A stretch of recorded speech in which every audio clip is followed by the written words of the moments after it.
Hello, dear students. My name is Bankeswar Panigrahi. So, in our last session, we have discussed about a real-time operating system and its needs.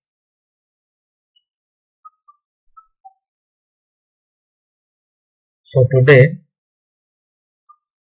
we are going to discuss about interrupt. So, in this session, we are going to discuss about what is interrupt and what are its types. Okay. So, first, let we know about what is an interrupt. So generally, interrupt is a signal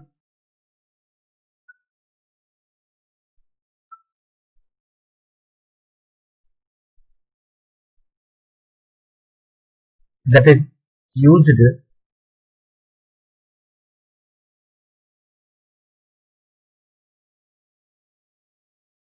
by hardware and software when a process or an event needs immediate attention. Okay. So interrupt is nothing but, we can say it is like a disturbance signal which is used in computer internal activities, like when a process is executed by the CPU and when the user requests for another process for execution, then this will create a disturbance for the running process, and this is also called as an interrupt for the running program which is executed by the CPU. Okay. So interrupt alerts the processor to a high priority process requiring interruption of the current working process. Okay. So this is all about the definition of interrupt. Okay. So next point is, interrupt can be generated by users, softwares, hardwares, and also some errors inside our computer system or CPU. But the CPU will handle all the interrupts very carefully, because when interrupts are generated, then the CPU must handle all the interrupts very carefully. That means the CPU will also provide response to the various interrupts those are generated. That means when a process is executed inside the CPU, at that time many errors can occur, like hardware failures, as well as due to some software techniques, some problems may arise inside the CPU, and the CPU always considers the problem created inside the CPU while executing the process, and it gives as a proper response to the interrupt signal or the problem and solve it. After that, it may execute the process continuously. So like that, the CPU will always handle all the interrupts very carefully. So here, software techniques means if some software are not working in the mid of the execution, or the hardware failures means if the RAM is not working properly, or some memory devices like hard disk is not working properly. So this type of hardware failures and software failures may occur during the period of execution of a process by the processor, and these are all are handled by the CPU very carefully, and these type of failures may harm or may stop the running process. So that's why this type of problems can be considered as an interrupt signal for that process. Okay.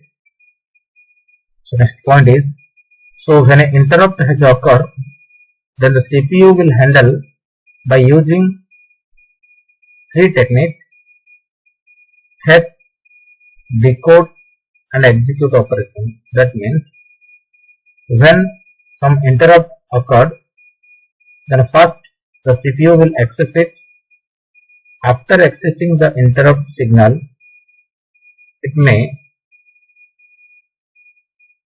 give the appropriate response to that interrupt, and after that it continues the execute operations. Okay. So next is types of interrupts. So what are the different types of interrupts are there? They are internal interrupt, software interrupt, external interrupt, and also hardware interrupt. So basically 4 types of interrupts are there, or interrupt can be divided into 4 types generally. They are internal interrupt, software interrupt, external interrupt, and hardware interrupt. So first we may discuss about the internal interrupt. So the internal interrupts are those which are occurred due to some problem in the execution. For example, when a user performing an operation which contains any error and which contains different types of errors. Okay. So that internal interrupts are those which are occurred by some operations or by some instructions, and the operations those are not possible, but a user is trying for that operation. Okay. So basically the internal interrupt is attached with the internal activities like execution of a process when going on. If some tasks that are not possible to execute by the processor, and the user wants to execute that type of instructions forcefully, then the internal interrupt will arise. So number 2 is the software interrupt. So the software interrupts are those which are made some call to the system. For example, while we are processing some instructions, and when we want to execute one more application program. That means when we are executing one process, at the meantime, before the execution finishes, if one user wants to execute another application program, then the two programs may overlap to each other, and the software or the application what we installed before, it is not able to handle two type of executions of processes at a time. At that time, the software interrupt will arise. So the third is external interrupt. So the external interrupt occurs when any input and output device request for any operation, and the CPU will execute that instructions first. For example, when a program is executed and when we move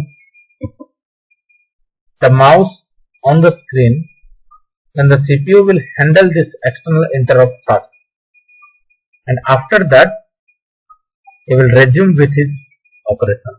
That means the external interrupt happens due to only the external devices like mouse, keyboard, etc.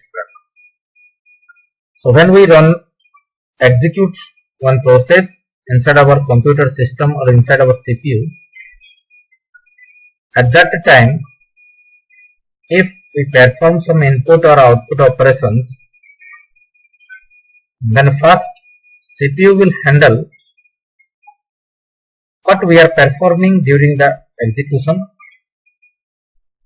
The extra activity, it will first respond to that extra activities by the output devices or input devices.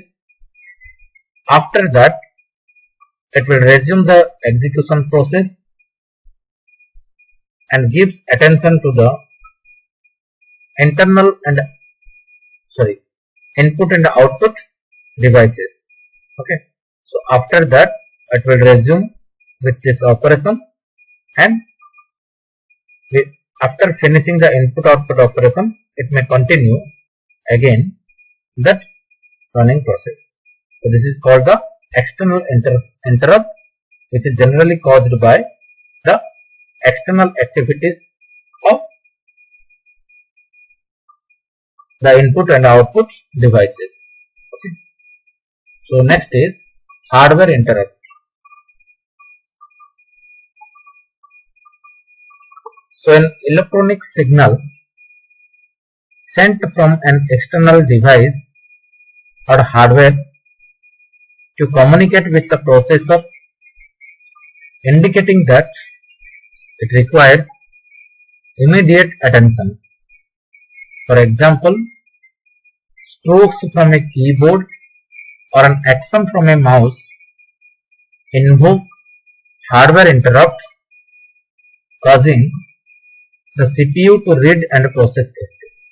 So it arrives asynchronously and during any point of time while executing an instruction. So that means the hardware interrupts are generally invoked by some hardware devices like keyboards, mouses, okay, inside the CPU peripherals. Okay. So for example, here the example will give as strokes from a keyboard or an action from a mouse invoke hardware interrupts causing the CPU to read and process it. Okay. So it arrives asynchronously and during any point of time while executing an instruction. That means if at the time of execution of a process, if we press any stroke key by the keyboard, or if we click or perform some operations by the mouse, then first the CPU will give attention to this device's actions.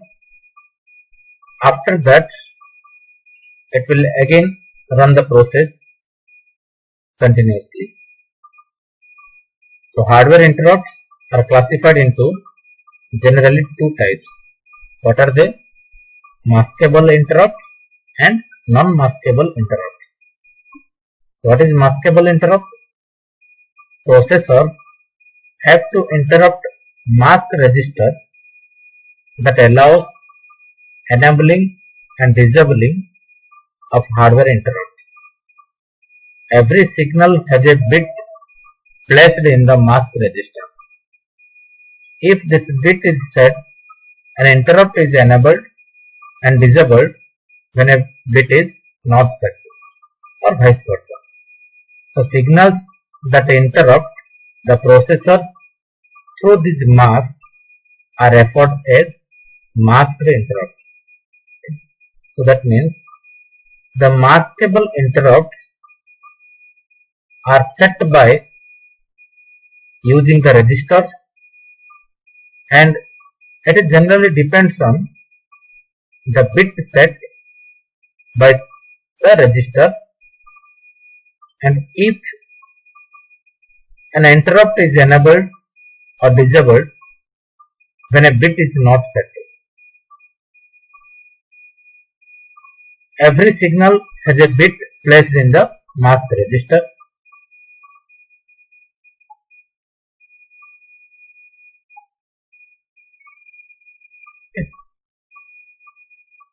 So if the bit is set, then the interrupt is enabled. If the bit is not set, then it is disabled. Okay, so this is the maskable interrupt. And the non-maskable interrupt is the highest priority activities that need to be processed immediately and under any situation, such as a timeout signal generated from a watchdog timeout. That means the highest priority activity must be first processed.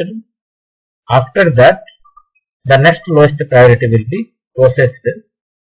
So this is called the non-maskable interrupts. So, but if the time is expires at the time of execution, when if it is provided a time slot, if the time slot is expired, then immediately an interrupt will be created or signal will be created, which takes the control from the highest priority process and it gives the next lowest priority, which is present in the back of the queue of the highest priority process. It will give that control to that process for the execution. Okay, and this system will be continue till the n number of jobs will be executed or total execution is completed. Okay, so this is the diagram for interrupts. So hardware interrupt and software interrupt. Also we can say that hardware external and internal interrupts are there. Okay, so basically interrupts are hardware and software, and hardware is also divided into maskable interrupt and non-maskable interrupt, what we have discussed so far. Okay, so this is all about the session regarding the interrupt topic. Okay. So go through the slides carefully. If you have any doubts, then you can ask me. Okay. Thank you.